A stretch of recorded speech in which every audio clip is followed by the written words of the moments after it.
Before Governor Huckabee starts, I had the honor to interview him, the first guy to interview him, first person to interview him in Las Vegas after that debate. And I said, "You are profiling courage." It's the first time a major political figure in this country has stood up and talked about the issues we have with Islamic centers and mosques in this country and what has to be done about it. And, sir, we thank you so much for having the courage to bring that up. Thank you, Steve. Thank you. Thank you, Steve. And thank you very much for giving me the opportunity to be here with you in Myrtle Beach. Look, I realize you've got a long day of speakers. And I know that the one thing you're going to want to make sure is the program stays on time. So I will just use the phrase Jesus would have used had he ever run for political office. Blessed are the brief, for they shall be invited again. And I'm going to leave some time so that you can ask whatever questions you want to ask, which is the dangerous part of any political speech. Most of us in politics, we call that the Q&A. Now, to you, that means questions and answers. But to me, that means questions and avoidance. I take whatever question you have, and I try to make sure it's not a political career ender here today. But thank you for packing this room. It shows the great, extraordinary passion people have in this year's election. And we need to have some passion. I get asked a lot of times, what do you see that is so different in this election year than in 8 years ago when you ran? And I tell them always, the level of frustration and anger within the voting public is not an anger, it's not a dissatisfaction, it is a seething rage. And it only was made worse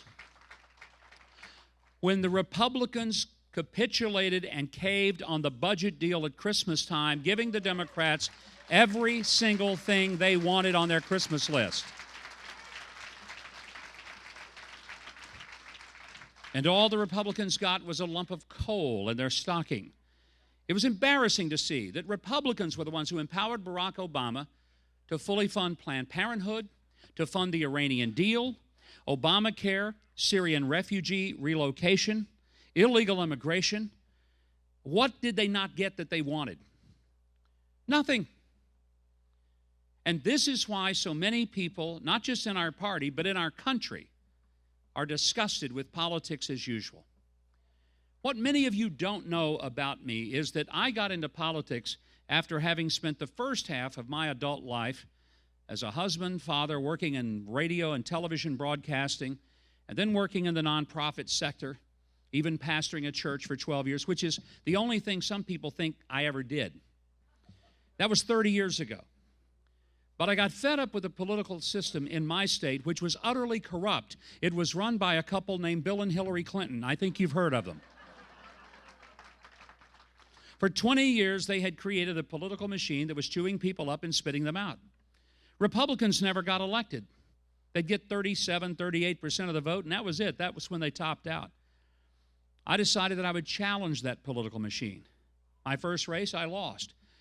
But you learn a lot when you get beat up, and you learn which fist not to walk back into, and you also learn which fist to use when you do walk back in. And so the next year in a special election for lieutenant governor, I took on the Clinton political machine when nobody thought it could be defeated.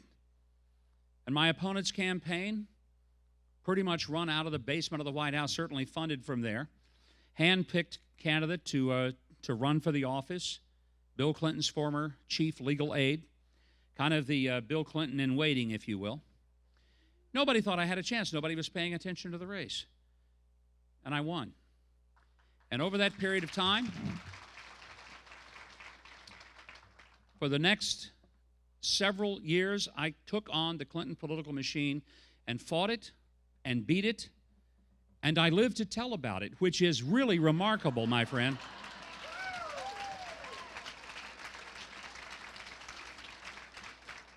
So I get a little offended if somebody says, you know, Mike, we would love to support you, but we need somebody who's tough, who's a fighter.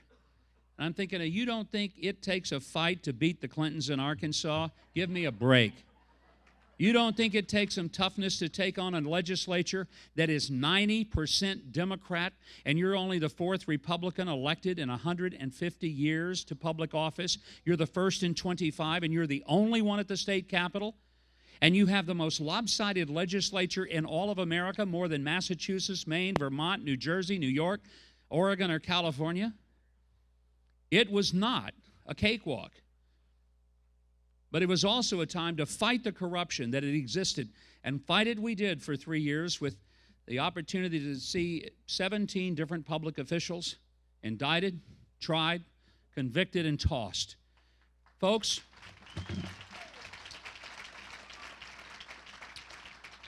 it got to where when people would ask, how many terms have you served? People would say, you mean in office or in prison, when they ask it of an Arkansas politician. We often said there's 5 most feared words of a politician in Arkansas. Will the defendant please rise? But if we don't take on that level of corruption in Washington, we're going to lose this great republic to a bunch of crooks who have taken our money and who have completely ignored the fact that they were not sent there to be served like princes and lords. They were sent there to be servants of the people of this country, and we are losing this nation because folks have forgotten what it means to serve, not be served.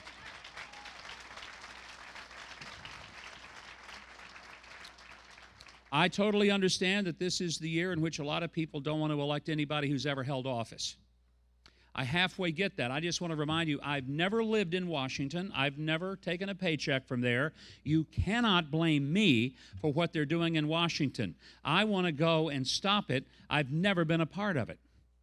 And folks, what is happening in Washington, the fact that we have seen $20 trillion of debt accrue by the time this president gets out of office, more than it took for the first 43 presidents to accrue cumulatively, is an absolute outrage. And this country needs leadership, monetarily, militarily, and morally. And I don't believe that we can have leadership in one area without leadership in all 3. And I want to speak to the fact that this country has got to have economic policy changes that are dramatic. Now, right now, I'm the only candidate in this race who supports something that's a lot more significant than tinkering with the current tax code. Because I don't think you can take a screwdriver and twist it and a hammer and tap it and somehow make it better. I think we need to take 77,000 pages of the tax code and completely destroy it, end it, and pass the fair tax, which is a transformational approach to the economy.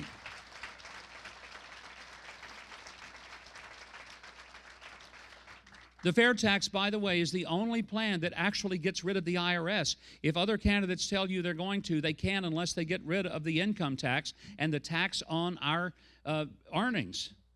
For the simple reason that, folks, as long as we tax income, whether it's flat or whether it's a graduated income tax, there's going to be an IRS, and you'll still have to tell the government how much money you made and why you made it and how you made it. Under the fair tax, it is none of the government's business how much money you made, and never again do you have to tell them where you got it if it's legal. And I do think we need to rid ourselves of the IRS because it's a criminal enterprise.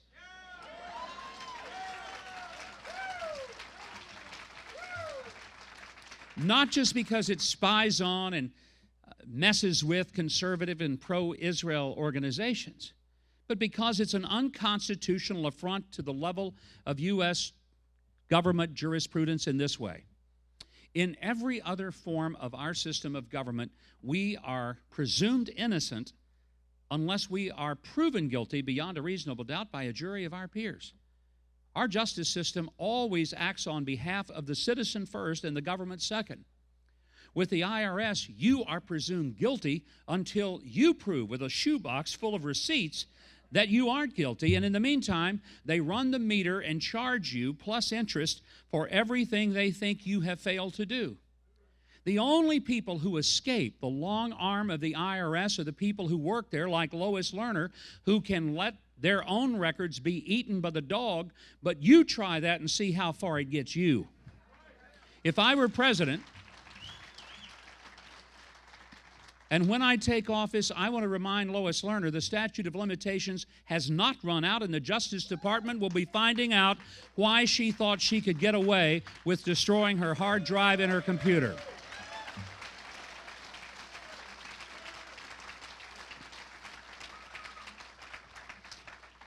With a fair tax, we pay tax at the point of consumption, not at the point of when we earn it. One reason our economy is in trouble is because we punish productivity and we reward irresponsibility. That makes no sense except in Washington. Think about this. When you raised your kids, you raised them to understand that good behavior gets rewarded, bad behavior gets punished. Now, I realize in this politically correct world, we can't say punished anymore. I just want you to know, when I was a kid, I was never consequenced. I got punished. My dad was not an educated man, never finished high school, but I'm going to tell you this much about him. He was one fine patriot American. Here's why.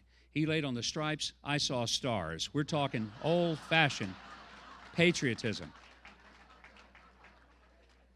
I grew up understanding that when there was behavior my parents wanted, I could get a reward for that, but if there was behavior they didn't want, it would be punished. It's amazing how that changes your behavior. I'll tell you what else. What happens when the behavior of a person who is working is to be punished for their work. And I'm not talking about rich people making great money off of Wall Street. I'm talking about people who are out on factory floors standing on concrete all day long, lifting heavy things and getting their hands dirty like my dad did. Folks, my dad was a guy that, like a lot of your parents, never got to finish school. He just had 2 jobs he worked hard at, and that barely paid the rent on the little brick rent house that we lived in on 2nd Street in Hope, Arkansas. And one thing I came to appreciate was that hard work is okay. But I also know it was tough on him. My dad worked with his hands and as a firefighter and then as a mechanic. He couldn't never quite scrub all the stuff off his hands. Some of you know what I'm talking about. I've often said the only soap we had at my house when I was a kid was lava soap. Some of you are too young. You're looking around. What is that? Well, let me put it this way. I was in college before I found out it isn't supposed to hurt when you take a shower.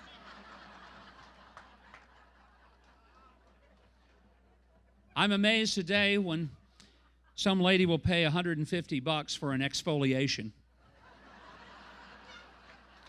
Bar of Lava will do the same thing.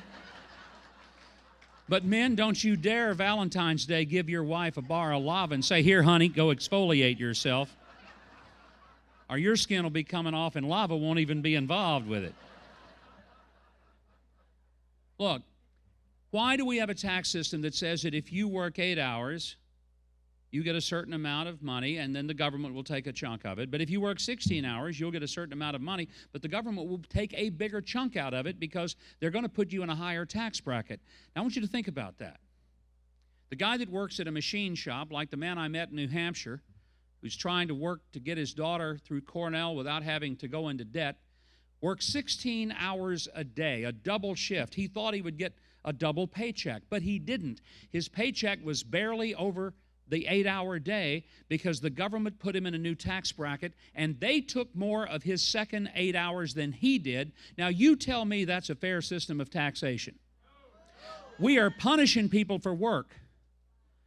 But if he'd sat on his rear end and put his feet up and watched ESPN all day long, his daughter would have qualified for all kinds of financial assistance. I'm telling you, when you reward people for not working and you punish them for working, it's amazing how quick we get to a socialist government, and we have to say enough is enough.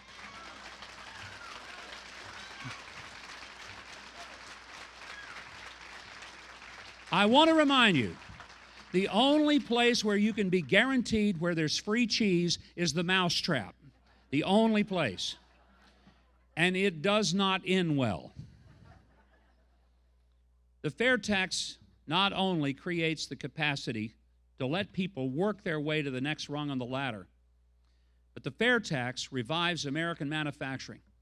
We've lost 5 million manufacturing jobs in this country since the year 2000. 60,000 manufacturing plants have closed. And one of the reasons that from the beginning I opposed the TPP is because it's a job killer for Americans. It's a job creator for the rest of the world. I'm not interested in making people in Mexico, China, Japan, or Indonesia wealthy and giving them jobs. I want Americans to have good jobs where they can put bread on their table.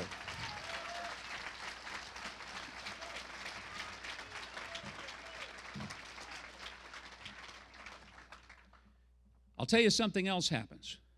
Under the fair tax, $31 trillion of offshore money comes back to this country. Economists like Stephen Morris says that the fair tax is rocket fuel to the economy. I want to ask you something. Do you think if we injected $31 trillion of money into this economy, do you think it'd goose our economy a little bit? Of course it would. My gosh, we're starving because companies are moving their operations overseas to protect it from the highest corporate tax rate in the world. But the greatest benefit to the fair tax is to the small business owner. Today, $500 billion in this country is spent every year to comply with the tax code. $500 billion, $500 billion. Doesn't do a thing to put products on the shelves or move them across the country. Doesn't create a job other than making paper. Imagine what would happen instead of complying with the tax code with such a complicated array of accountants and lawyers. We simply made business decisions, not tax decisions, and small business owners didn't have to spend a lot of their profits paying off accountants and lawyers to tell them what they could and couldn't do. They simply ran their businesses, and when they bought something at retail level, they paid the fair tax, and that was the end of it, and there was nothing to fill out, nothing to report to the government, nothing to have to hand over, and no fear that the government was going to walk in one day and padlock their building and take them off in a perp walk. It would transform this country's economy, and let me tell you something else it would do. Want to deal with illegal immigration? Yes, we do. One of the reasons we haven't is because the politicians are so filthy rich in their campaign contributions by big business who funnels money to them because they're making big money off illegal immigration. And here's how it works. If you're an American worker and I pay you $12 an hour, I got to take out taxes and Social Security and Medicare and a whole bunch of stuff before you're going to get your money. If I hire an illegal and pay that illegal $8 an hour, I've cheated you, the American worker, of the job. I've exploited the illegal immigrant by $4 an hour. But he's not going to tell anybody because he's illegal. He can't afford to go and tell the police or the federal authorities, hey, this guy's underpaying me. So he's going to keep his mouth shut. But here's why. Part, because he don't want to get in trouble. The other part, he will actually keep more money at $8 an hour than the American will at 12 because nothing's coming out of his check. And here's another piece of that. The employer will get a double dose of benefit because he won't be paying the employer portion of the payroll tax of an additional 7.5%. And if you ever wonder why is it that Republicans aren't any better at fixing illegal immigration than Democrats, because a lot of people are making a lot of money and they're giving a lot of campaign contributions to the Republicans to keep them quiet and make them shut up. It's time to stop it.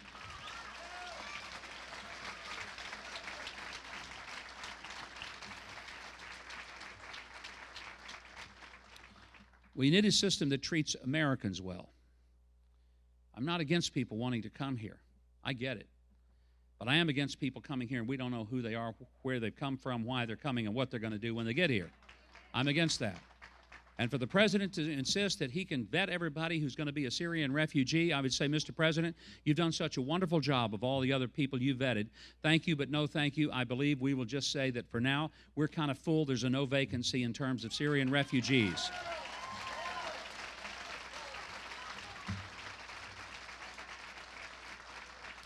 And so as to prove I'm not being vicious or angry or bitter or unkind toward the refugees, I want to remind the president why those folks are refugees. They are refugees because of the failed policies of this administration that let ISIS get big enough to run these people out of their homes, their neighborhoods, and their countries. That's why they're refugees in the first place.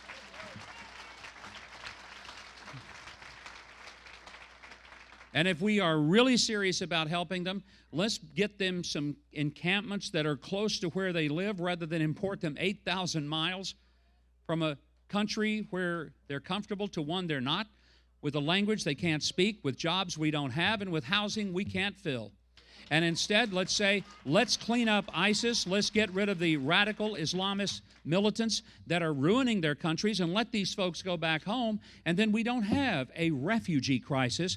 Then ISIS will have a crisis of where they're going to bury their dead, and that's a crisis I'd much rather be a part of right now.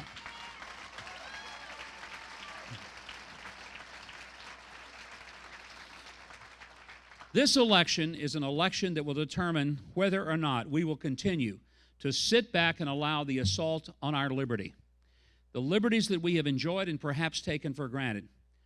And currently we have a president who recently outlined his plans of an executive order, once again, thinking that he is not only the executive branch, but he thinks he's the legislative and can just create law with his pen and his phone. Mr. President, you need to learn from that great political scientist, Clint Eastwood. A man has just got to know his limitations. And you, sir, don't know you are constitutionally limited to being the chief executive of the government. You are not capable of legislating yourself because you're too incompetent to learn how to work with the Congress and get something done, and you think you can bypass them and ignore them. You may not like them, but it is your duty and job. If you think you've got a great idea, go sell it to him. And if I can sell ideas and get 90% of my legislative package passed in Arkansas with a 90% Democrat legislature and pass pro-life legislation, cut taxes 94 times, balance a budget every year for 10 and a half years, start with the deficit, end with the surplus, then, sir, surely you could learn how to get a few things passed without bragging about your pen and a phone, and you would take your Constitution and realize that is your governing principle, not your own ideas. That's how liberty works. It's how America works. And a lot of Americans say, let's get back to that constitutional approach to government, or we're going to lose America. We're going to lose it quickly.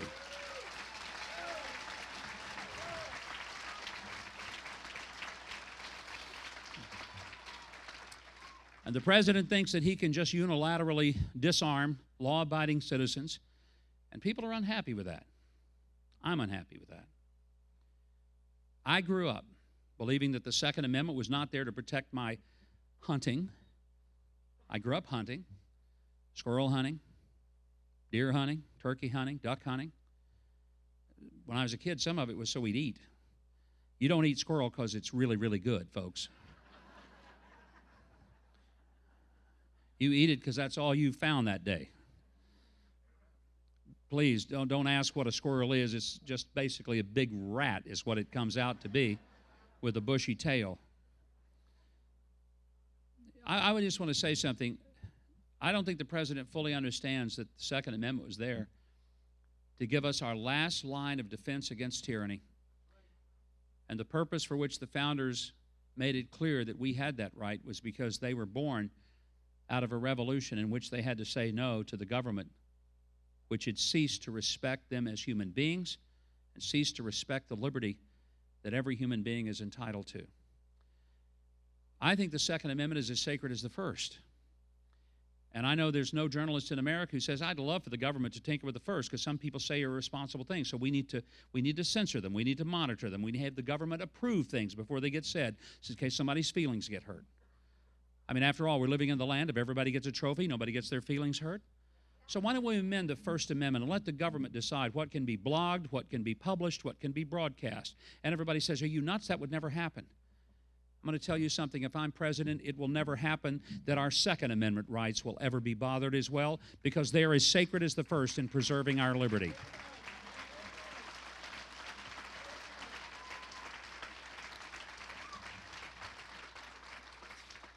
My wife and I are both concealed carry permit holders.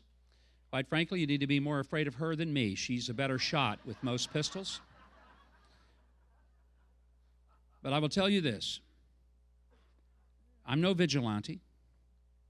I mean, frankly, if somebody breaks into my home at 2 o'clock in the morning, I will still call 911. But I'm not calling them to tell them that I'm helplessly waiting there, becoming a victim over the next 20 minutes until the sheriff arrives. I'll be calling 911 to tell them where to come and pick up the carcass of the idiot who tried to break into my house at 2 o'clock in the morning.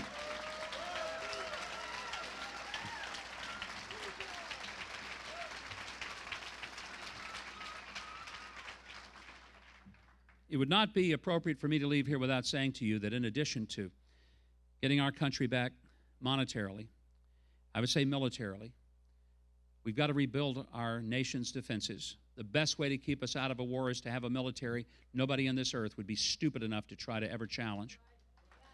And when those folks who serve us come back, if the VA can't meet their needs immediately, then we need to make sure that they're able to access any doctor, any clinic, any hospital within their immediate community and get the health care they need.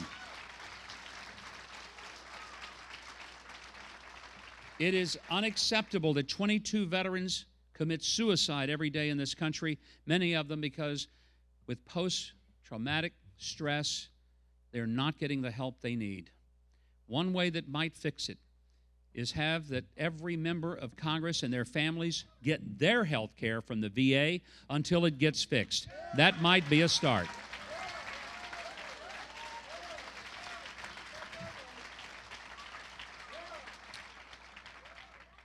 But let's get this country also back on track morally. Look, I'm not talking about trying to tell people how to live. That's your individual right, and thank God we live in a country where we can believe like we want to believe. But that's just it. Today, we accommodate the detainees at Gitmo. I've been there. I know firsthand from having visited. We paint lines in the cells pointing them toward Mecca. We give them a prayer rug. We let them pray 5 times a day. We give them special meals that cost 3 times what the meals cost of the U.S. military guards who guard them. Yeah, that made me mad too. But the added insult to injury comes when, while we are accommodating detainees who have kidnapped and killed Americans, we are putting in jail conscientious elected officials because they did not agree with a Supreme Court ruling that goes against the Constitution of their own state.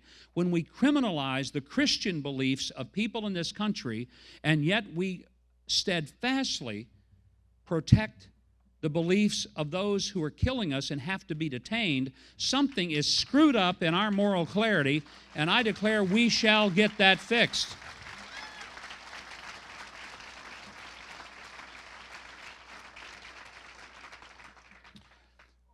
I've got 5 grandkids, something I didn't have 8 years ago. 4 years old and younger. It's loud at our house when they all get together. And like every one of you who have kids or grandkids, I think I'm totally in the right to say you would die for those kids. You would step in front of a bullet for them. You would shed your blood for them. Because most of you are like me. You're close enough to the finish line, you're probably going to be okay. But if something dramatic doesn't happen in this country, your kids and grandkids won't be okay. Why are we gathering here on a Saturday morning when other people are out playing golf and walking in the park and trotting around with their dogs? Because we're not going to let this country go down without a fight. People ask me why I'm running. Is because I'm not going to let this country go down without a fight. And I'm here today not to fight with you, but to fight for you and to fight for this country and its liberty. And I want to thank you, and God bless you.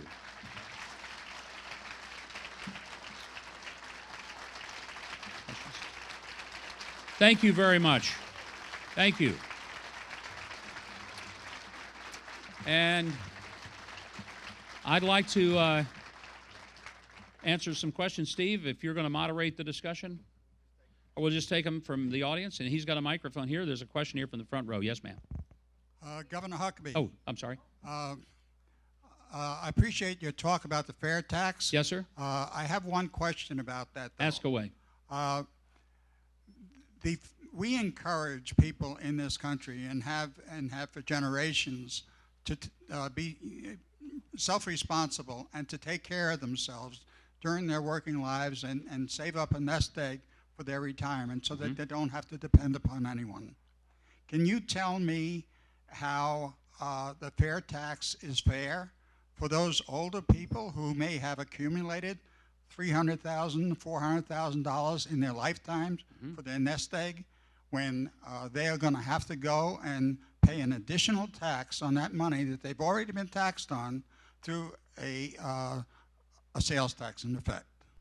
Well, there's several ways that the fair tax actually is much better for seniors than any other form of taxation. Number one, when they go to buy something, if it was made in America, it's going to be 22% less, because right now, if this chair right here is made in America, 22% of the cost of that chair is embedded tax. It's invisible to the purchaser, but it's where the government makes its money, because we tax capital and labor, which means we tax everything we make. That's why we don't make much here anymore. So first of all, you save it when you purchase, because the cost of the item is going to be less expensive since there is no embedded tax in it. Number two, if you're a senior and you're living off dividends and you're living off stock accounts and 401ks, right now any profit you make from those is being taxed. That tax disappears. Now it's your money, as it should be. And there's a huge benefit to those who have extended wealth through maybe property, a farm, or a family business. Right now get hit with the inheritance tax. I think that's the worst tax of all, because it's been taxed the whole time the person has lived. The person has been responsible with their assets, and the fair tax eliminates the inheritance tax. It makes it zero. Okay, but the people who are earning money now that are younger are benefiting from the fair tax, because you believe that manufacturers will reduce their prices by the amount of taxation that's reduced. Sure they will, because if they don't, their competitors will. And this is what a free market does. The best thing that ever happens to our economy is when we actually have a free market rather than a manipulated market run by crony capitalists who protect some and hurt others. And that's what we have now, and that's killing our economy. Right. But those people are paying before tax dollars. The seniors are paying for the same item at the same discount with money that they've already been taxed on. Everybody's been taxed on what they have previously had, but whatever money their earnings are making is tax-free. Okay. And here's the fact. If you read the fair tax proposal written by the economists who were smart enough to come up with it, the people at the bottom third of the economy benefit 14 to 15% over the current tax code. People in the middle third of the economy benefit 7 or 8% better from where they are. People at the top still benefit, but they're the ones, frankly, who benefit the least. Theirs is about a 4 or 5% improvement over the current tax code. Right. Thank you. Thank you very much. I appreciate the distinguishing between different income levels. Yes. But I still have a problem with different age groups. I got a problem with a government that punishes us for working, saving, earning money, making good decisions, and then rewarding us if we make a bad one. If we have a good investment decision, we pay taxes. If we make a bad decision, we get to write it off, which means the other taxpayers are paying for our mistakes. Yes, sir.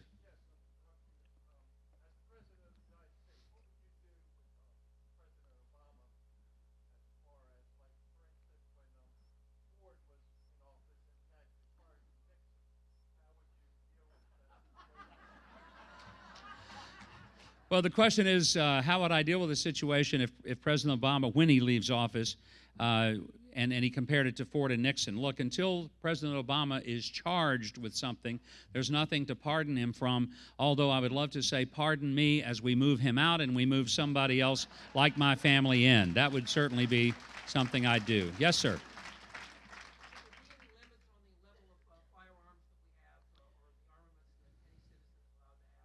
Question is, should there be any limits on the number of firearms or the firearms we have?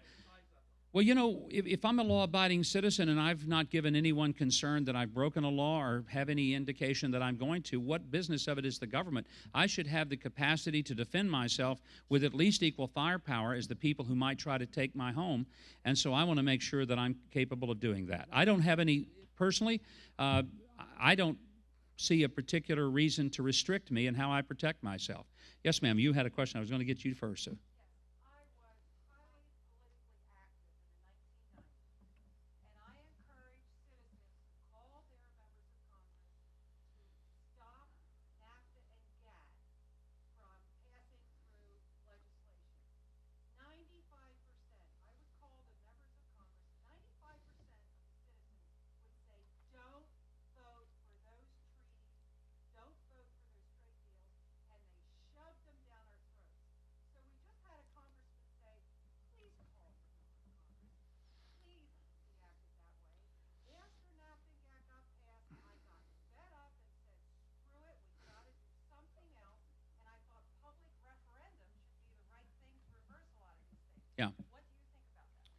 Yeah. The question is, in light of the fact that we are asked to talk to our congressman, we do, and they ignore us, what opportunity do we have to retaliate? First of all, and she was specifically referencing trade deals. A good reason to be angry. We have a $13 trillion trade deficit since 1990. Trade is not bad if everybody plays by the same rules, but we never have. We have been screwed over time and time again, and that's why it's not worked for us. It's why so many people have lost jobs. I support the notion of a convention of the states. I think that the only way we're ever going to see a balanced budget amendment and the only way we are ever going to get term limits for members of Congress, which we desperately need, no offense to some good people in Congress, but nobody is so good that we couldn't live without them after 6 or 8 years. And the fact is, when we fought for term limits in my home state of Arkansas and got them passed, there were people who whined and complained, but guess what? It was better than it used to be, and folks, there's a ceramic device in most of your homes, and it needs to be flushed every now and then. And I would tell you that that ceramic bowl in Washington needs to be flushed every now and then, and term limits is one way to get it going. Which, by the way,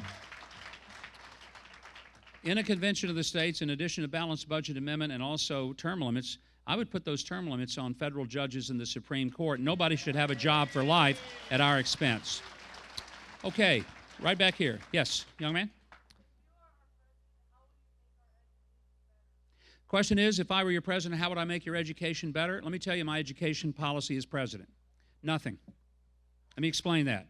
It is not the federal government's role to educate. That is the state's duty. And the worst thing, and one of the most unconstitutional things, is to have the federal government making decisions that should be made by your mother, your father, your local school board, and your state. There's not a thing in the federal Constitution that gives government authority over education. I worked on education a lot as a governor. As a president, my goal would be to move it back to where it should belong, and that's with local people and mothers and fathers. Federal government should have no role in education other than to encourage lots of it. Yes, sir.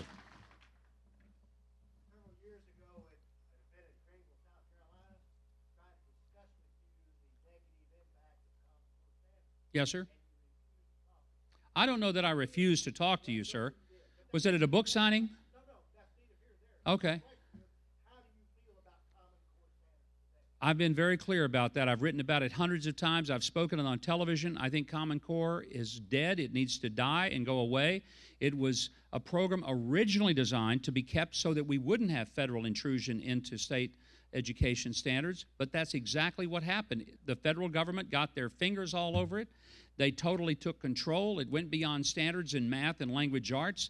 It got into curriculum, data collection. It's absolutely out of control, and I think most states now realize it, and if they haven't killed it, they should, and the federal government should completely get out of it. So we should not have Common Core. I got time for 2 very quick questions, and then I'm going to have to go. Yes, sir, right here on the front. Okay. My vision for health care delivery in the future, it's very, very simple. Well, it's not simple, but I'll give you the simple version. It's failing now because we are living in a false paradigm of trying to throw money at illnesses and diseases after they're out of control, and we try to deal with them at the point of catastrophic intervention. We need to focus on prevention and cures. What I said 8 years ago, what I continue to say, put a focus on curing and preventing. You can never spend enough money to pay for the chronic disease in this country that accounts for 85% of healthcare costs. 85% chronic disease. Want to really do something dramatic, not just for healthcare, but the overall economy? Declare war on heart disease, cancer, diabetes, and Alzheimer's. These 4 diseases, major cost drivers. Declare that within 10 years we will find a cure for not just one, and I will say I appreciated the president for bringing cancer cures up, but let's go for the 4 big ones. Let's do it in 10 years. Let's do to those 4 diseases what we did in my childhood when we eradicated polio. And last year, we spent nothing on polio in this country. We've saved hundreds of billions of dollars a year because we don't have to treat polio anymore. What if we did that with the 4 diseases that has touched every single one of us in this room? Because every one of us have been touched, either personally, mother, father, son, daughter, husband, wife, best friend, by one of those 4 diseases, if not all 4. And I tell you, we could make a dramatic difference. Okay, I've got a very quick, it has to be real quick right here.